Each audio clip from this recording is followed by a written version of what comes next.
All right, where are we going next on these virtual field trips? Where are we going? Lassen National Park. All right, so where is Lassen National Park? You remember kind of where it is? Is it by our house or is it by Gaga and Pop Pop's house? Can I go take the map? Well, I got a map right here. All right, so the last time we came in, okay, we came up from Reading and we came in through the north entrance and we followed that right by the actual peak and we did a trail. Remember the trail? We're going to talk about it today. All the smelly mud. And then we popped out down over here. And if you were to keep going, it takes you to Chico. So you can kind of come up through Chico if you wanted to, or you can go up from Reading and make your way down. There's a whole other section of the park that I would like to check out, but you can see that there's no roads. And there's a road that kind of goes up to here to this one lake, but there's one way through, and it only takes you through a little bit of the park. So part of the thing that I think is really cool about Lassen is number one, there's not a lot of people there. Number two, you kind of got to walk around to see a lot of the cool stuff. So let's take a look at, whoops. So, oh, that's not what I was going to. Let's go look at some interesting things about Lassen National Park before we get into our pictures. Nope, this is not where I meant to go. That crazy daddy.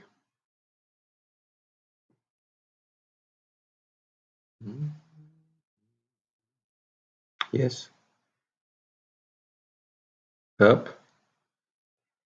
I thought there was a thing. I wonder if it's behind this. Well, I wanted to take you through a bunch of like the lava flows and stuff. Places. Oh, it was in nature.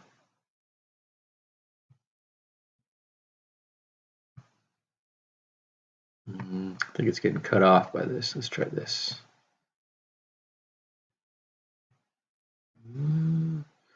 Yeah. There it is. Boom. Lava flows. All right. So Mount Lassen is a big volcano. It's a stratovolcano. It last went off about 1915. I actually taught at a middle school that had a picture of it. Like they took it from the actual middle school. It was that old in Cottonwood. So I'm going to show you a bunch of rocks in our pictures. There's a lot of geothermal activity. Let's see here. Glaciers. Okay, we'll be looking at some glaciers. And anyway, we'll be talking about how the actual volcano has changed over time. So Lassen National Park. Who's this guy? Yeah, pop up. Boomerang's working this time. Yeah, do you know what that is? Do you remember what that is? Yeah. So water percolates through the mountain, and because it's all volcanic, it's kind of also really porous. So there's lots of groundwater that's coming through, and there's still like magma underneath, which keeps things hot. So this is when I think we're checking out this one area called Bumpus Hell. It's really the name. All right. Bless you. All right. Gotta love the boomerangs. Gotta love the boomerangs. That was a different trip. All right. How does it smell there? Do you remember? It smells like No, it smells like dirty, rotten old eggs because of all the sulfur. Okay. Not all the park. Yeah. It stinks. It smells bad. Only parts of it, though. All right. So this is my daughter sitting on top of a rock that she climbed up. She was pretty pumped.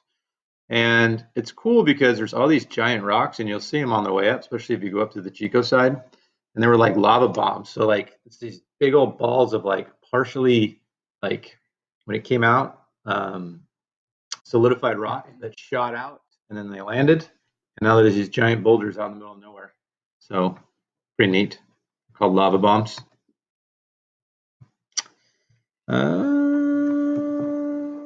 Let's take a look at this one. Top of another rock. Can't quite tell what that is from here. All right, that's the man himself, Bumpus.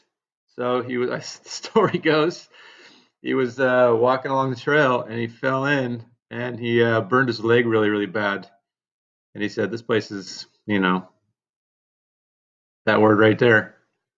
And anyway, that's supposedly the way the name stuck. I don't know if it's true, but I guess he was one of the early guys that were going through and exploring the area. You gotta respect the beard too. That's nice. That beard is not quite the same level as that beard. All right, so this is actually part of the hike on Bumpus Hill, and you're allowed to get up and walk around. You just got to be careful. So these are all extremely hot. Okay. Do you remember any stories about when we were walking through there? My grandpa yelled and stuff. You remember what she yelled at him? Yeah. Yeah. Anyway, it's on the same hike. It's before you get to the geothermal stuff. So there's a lot of really, really pretty views in the area. Also, again, a lot of granite. Oh, that's the same one. Kind of looks like, I don't know, it might be rhyolite.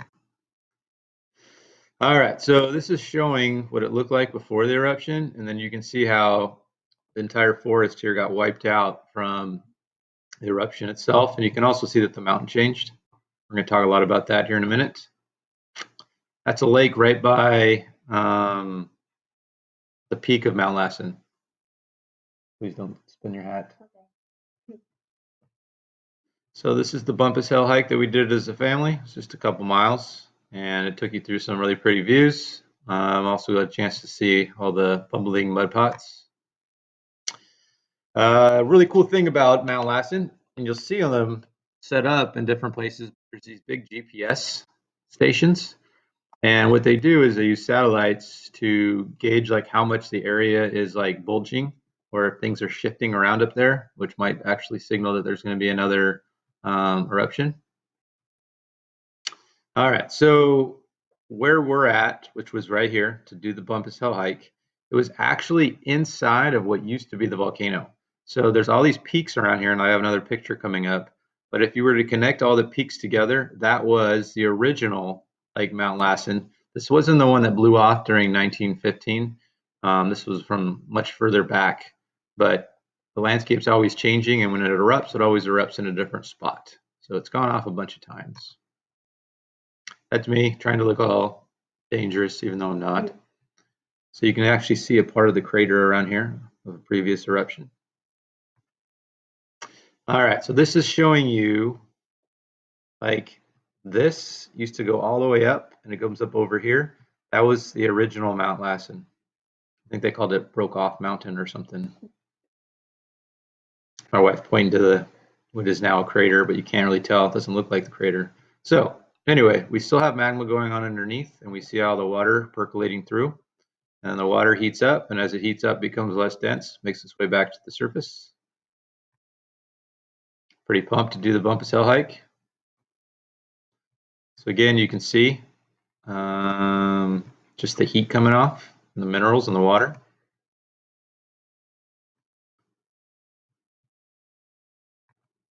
Got to go like a little tour over here.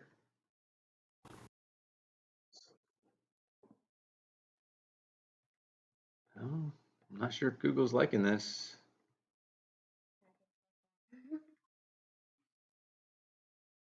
Anyway, I'm just talking about it. All right, so we talked about these in our class as well.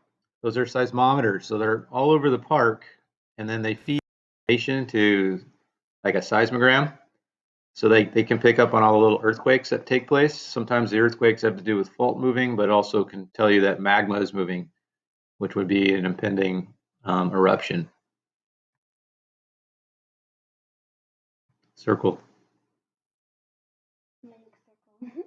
I don't know. The Google probably getting blasted right now. All right, so they're talking about like how it's monitored and the different seismic stations, okay, and picking up on the earthquakes. This is just talking about as you drive through where you can find the different boiling mud pots.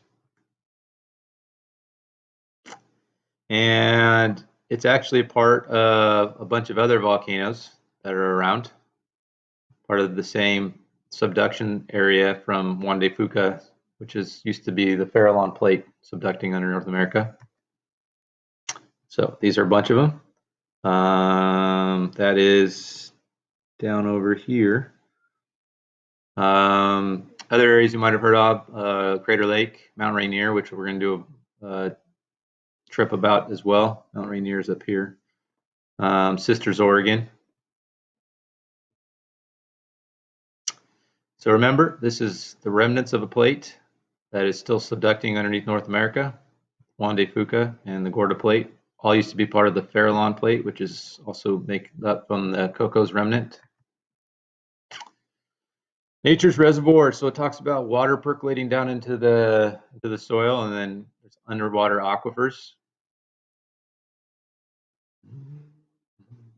And then it also talks about like how as it rains, the water makes its way through the park, and the water sheds, all the different ways that water moves through the park to feed the rivers. Oh, that's it.